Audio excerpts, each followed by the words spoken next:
ایک اور چیز بھی بڑی کمال ہے جو اس صورت کے اندر ہے، وہ منافقین کا ذکر ہے۔ اب آپ یہ دیکھیں کہ ایسی صورت میں کہ جہاں پر کمزور لوگ ہیں، ان کے پاس کرنے کے لیے کچھ نہیں ہے، وہ بیچارے کمزور ہیں، یہ تمام تر معاملات ان لوگوں کے ساتھ ہو رہے ہیں۔ پہلے شکاری پہلے شکاری ایسی قوم کو جو پڑ جاتے ہیں، آ کر جو چپک جاتے ہیں، یہ وہ لوگ ہوتے ہیں کہ جو لوگوں سے ان کی مجبوریاں خریدتے ہیں، اور جو مجبوریوں کا سوداگر ہوتا ہے اسے قرآن کریم منافق کہتا ہے۔ تو منافقین کا ذکر بھی یہاں پر کرنے جو کہ آیا ہے سورہ نساء کے اندر، یہ بھی اپنی انتہائی عمیق جو ہے وہ گہرائی کے ساتھ بیان ہوا ہے یہ لفظ، کہ آپ یہ دیکھ لیجئے۔ ایک اور بھی بڑی بڑی چیز میں آپ کو بتاتا ہوں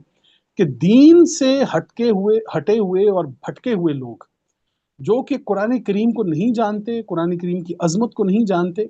آپ دیکھ لیجئے یہ منافقین آج کے اس دور میں سب سے پہلی چیز جس پر یہ اٹیک کرتے ہیں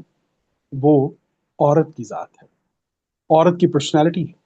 تو سورہ نساء میں جو منافقین کا جب ذکر آتا ہے تو یہاں پر خواتین کو اس چیز کی طرف بہت ہی گہرائی کے ساتھ دیکھنا ہوگا کہ کہیں ایسا تو نہیں ہے کہ یہ جو ہماری حقوق کی بات کرنے والے لوگ ہیں، کہیں یہ وہ بھیڑیے تو نہیں ہیں کہ جو ہمیں نوچنا چاہتے ہیں، یہ وہ تو نہیں ہے کہ جو ہماری عزت، ہمارا وقار ہم سے چھیننا چاہتے ہیں۔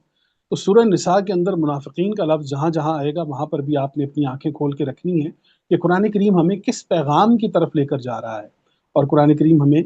کیا بتانے کی کوشش کر رہا ہے۔ یہ بہت اہم ترین نقطہ جو ہے وہ اس کے اندر ہے جی۔ اچھا جی،